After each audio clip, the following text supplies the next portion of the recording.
Across the Park podcast is proud to be sponsored by Globe Gas and Heating.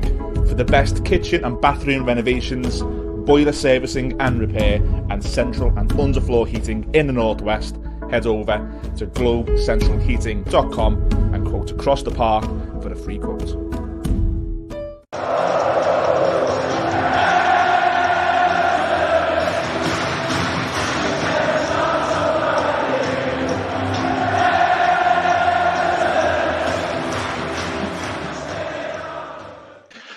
Welcome back to Across the Park podcast. Is a bit of a bonus show for you all, a bit of a treat. One of my friends and author who's been on the show before, Jim Keoghan's coming on to talk all about his new book, which is aimed at a much different audience. I want to get into it. But Jim, first of all, thanks so much for coming back on the podcast. How have you been since in the past year since we've last spoke? Is everything all good? Yeah, look, good. My end, obviously not so good with Everton, like most Evertonians. It's not been the best year, but for myself, yeah, not too bad. And you? Oh God, mate, all good. Got two young children who are getting older, which is a challenge in itself. And one of them's now old enough to realise that why do we support Everton? But it's a bad age. I'm going to get into that. He's the owner of the new book that we're going to talk about, and he loves it. So we're going to get into that. Before I do, have a little chat on what seems to be a huge moment that's happening this week for Everton Football Club. It looks to be due to the fact that a takeover has been agreed with the Friedkin Group. It looks to be the end of the Farhad Moshiri ownership. How are you feeling as an Evertonian hearing those words? I mean, hopeful, which again is a dangerous kind of emotion for Evertonians to have a bit of hope, because often it doesn't amount to much. But it's I think it's good to have some clarity. I guess there's been so much uncertainty around Everton, and you hope really that kind of more than anything this brings an end to our kind of years of austerity, because that's what's been strangling the club over the last kind of we're going to our fourth season of that, aren't we? Really, so you would hope that, with what's on the horizon with the move and the fact that you've got this new ownership coming in, that maybe we can start spending like a Premier League club again, not like a Championship club, and hopefully kicking on. But it's I think relief is kind of the main emotion, that it's maybe this is all kind of finally, this upheaval is finally looking like it could be over. Yeah, it feels to me like, we don't know who these people are, but we've got a lot of hope because of what we've been through the past few years. Hopefully it can't be as bad as, cringing when the accounts go in and looking at deductions and just the chaos that come. Because you look at all the chaos last year, none of it came from on the pitch problems. The team actually did okay under the circumstances. Everything, the anger and the emotion and those scenes on Sky Sports, the Man United game, it all come from problems stemming from off the pitch. So let's just hope that stops. We can just concentrate on football. I don't care when the accounts go in. I don't want to know. I don't want to own a calculator. It's about football for me. Yeah. So on the pitch, before we get into the book, how are you feeling? How the Blues have started this season? We, at the time of recording, we're in September and we've not yet won. We've just drew at Leicester. Probably a few disappointing weekends already. But how are you feeling? Are you optimistic that this is just a bit of a bad start, or alternatively, are you quite concerned by what you've seen? Yeah, I mean, you see flashes, don't you, of something that looks encouraging. I mean, the first half hour against Leicester, obviously most of the game against Bournemouth, you've seen like you feel like there's a decent team there, and obviously there's players missing, so there's people to come in, important players to come in. I think that really concerns me the most is I think the sense that the team don't look fit. They don't really seem to have 90 plus minutes in them. I mean, the drop off against Leicester was quite a lot, and obviously those closing minutes against Bournemouth were a disaster. So it's I know Dyche does kind of historically start badly, which is not great, but it's I wouldn't say it's been like, obviously it hasn't been a good start to the season, and whilst it is kind of mitigation that Dyche can point to, it does feel like now this is his team. He's been there long enough to have his stamp on things, and I feel like the players are good enough to be a decent mid-table side, so we shouldn't be residing near the bottom of the table. We should be on more than 1 point. So it's early days, and there's as I said, there's people to come back, but it's it's not being exciting, it's not being encouraging really, and it's I don't think you should be having like must-win games this early into the season. No, I agree. look, let's just hope we just get through this season, and I think next summer's a massive one. You look at the amount of players who are out of contract, and you look Yeah. at moving into a new stadium. I'd love to get you back on around that time and just talk footy. And we'll have a Yeah. cup of tea and get into the weeds. And hopefully, it's been a decent season. But we're here to talk about the book. And if you know your history, a young Evertonian's guide to the Toffees. Now, to me, it looks like it piggybacks a little bit off the book we spoke about last time. Everything you wanted to know about Everton, but afraid to ask. Is that fair? Is it from the same family, but just aimed at a different set of eyes? Yeah, pretty much. It's kind of obviously the swearing's taken out, and it's and it's a lighter read, but it's kind of it was kind of through writing that kind of the idea came that it's you know from my own experience of being a Blue and also my son's experience of being a Blue. Often I think you engage with Everton kind of from the point of your first action. That's kind of where your Yeah. love begins. I think I can recall being a young Evertonian. I think my years were the 80s, and so I David down his mates talking about people like Dave Hicks and Bob Latchford. And I was aware of it, but not kind of, I didn't really have a handle on kind of why these figures were revered. And also, again, the club's history, you know that we've won trophies and you know we've had magical nights. But as a young fan, you're more engaged in the here and now. So the idea was, and I also, my son's had that. He's been kind of a child of the Machine era. So he's kind of, Everton's, he's only known like crap. So he's not unaware that he's, you know, amazing history. So the idea was kind of to produce a book that gives you a handle on what Everton are, and kind of why these figures are revered and amazing nights we've had, these amazing players who played for the club, and also kind of a nice reminder for young fans that actually it's not always been like this. This is actually kind of this is probably one of our worst decades in the club's history, and we've had championships, we've had FA Cups, we've had European trophies, magical nights, and some of the best players in English football have played with this club. And so it's kind of a nice reminder of Everton's, phenomenal history as well. Do you know what? When I spoke to you and I seen that you were doing it, I just thought, what a brilliant idea. Because the book that I've got a couple of your books, the highs, the lows, the Bakayokos. I've got the Everything You Wanted to Know. And my little boy, he's 6. So as he's grown up, he's picked these things up and he's learning to read. So it's great for him to be able to do that. But he goes straight to the pictures because the content is a bit too much. But this one, he's telling his grandparents facts that he thinks he's breaking to them because he's reading them. Yeah. And it's written in sort of the same format, isn't it? Like it's little chapters and things about things, Yeah. and he's pointing things out to me. You touched upon it a little bit there. Was it always the plan to write this book, or did the light bulb go off when you were writing Everything You Wanted to Know about Everton?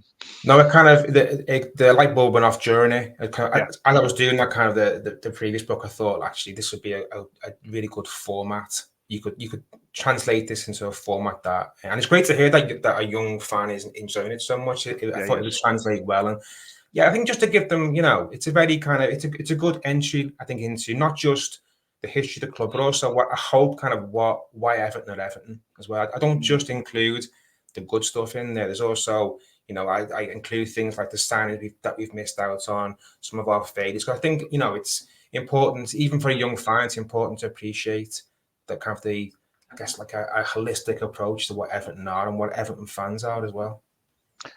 As an author, was it difficult to write for young guys? Is it because I imagine the content has got to be a little bit different, even maybe the amount of words has got to be less. Is it difficult to write children's books, or is it just different? Yeah, it is. I mean, luckily I've got I've got my son. I mean, he's older now. He's kind of 15, 16, Yeah.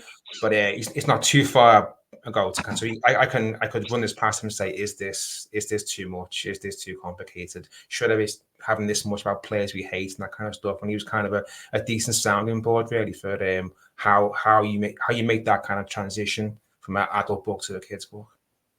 What was your favourite part of the journey of writing the book? Was there a part that you were smiling writing more, or?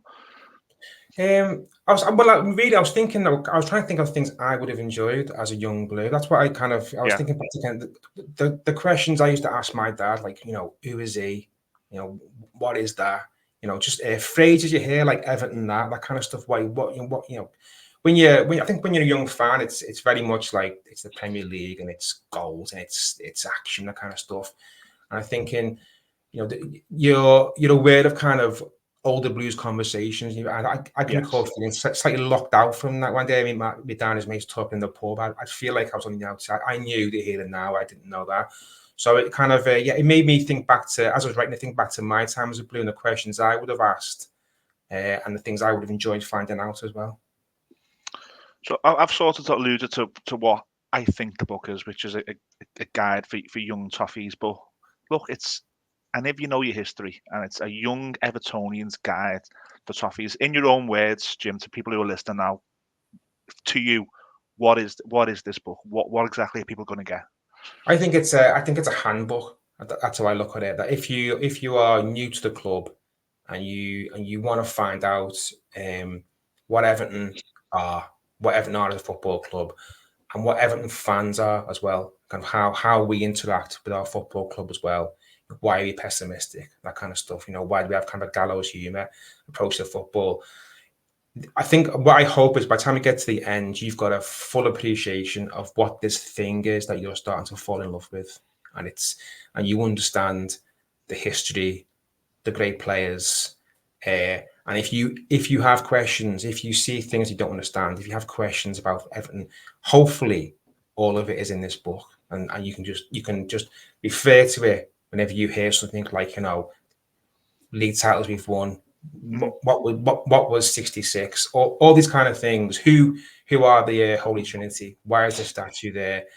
Why is Dean so important to Evertonians? You can refer to this and go, oh, that's why. What are these songs we sing? Like even kind of what are the words of these songs we sing? It's all in this book. I'm sure there are bits I've missed out because I always do with these books. But hopefully, as a young Evertonian, everything is here that you need.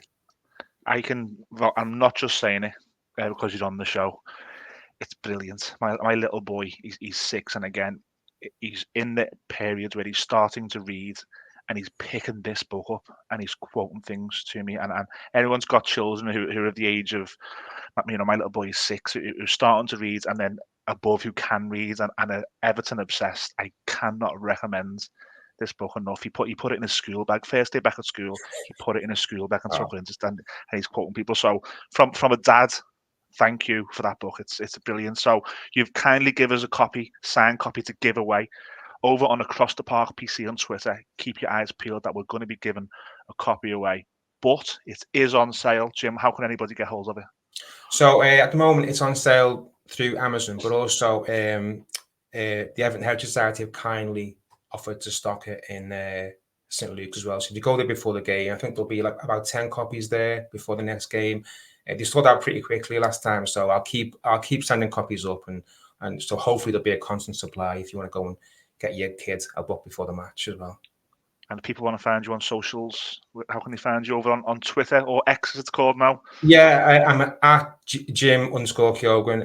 I'm mostly on X more than anything else. Yeah, okay. I'm going to ask you before you go, Jim, to give us a spoiler. Now, there's little ears and little eyes listening and watching now, and if they're putting this book on the Christmas list, they'll have seen the cover, and they'll be asking, why did Everton sign Neil Maupay and not Erling Haaland? Can you give us a little bit about the content? Because there's plenty of stories. That's one. Can you give us a little bit about that, a little bit of a tease? Well, that's my favorite one. That section on kind of players that we've kind of missed out on. I find that the most kind of revealing of kind of modern Everton. You think of some of the Yeah. fantastic footballers that we've managed to slip through our fingers. I also quite like. I think I did things that were more kind of hopefully relevant to younger fans, like goal celebrations. Which again, I think when we were coming up as Evertonians, you didn't really get that, did you? Yeah. Players would just peel off and celebrate, but kind of things like McNeil's against Brighton, why Richarlison did the pigeon, that kind of stuff. So it's I think there's hopefully bits in there that are I put extra bits in there. I don't think older fans would enjoy so much, like goal celebration. There are things in there that are specifically more kind of related to younger fans as well. Yeah. It's like I said, it's a fantastic book. I recommend any Evertonian to get it, even if you've not got kids. Get it for your nephews, get it for your friends' kids. It's a dream book for a young Evertonian, and like I said, it's been great to get you on and talk, Jim. Before I let you go, I just want to ask again big news on the takeover. Are you going to get down next season to Bramley Moor? Are you excited? If so, and it feels like a bit of the winds of change are sweeping through at the minute. Are you going to get down next season?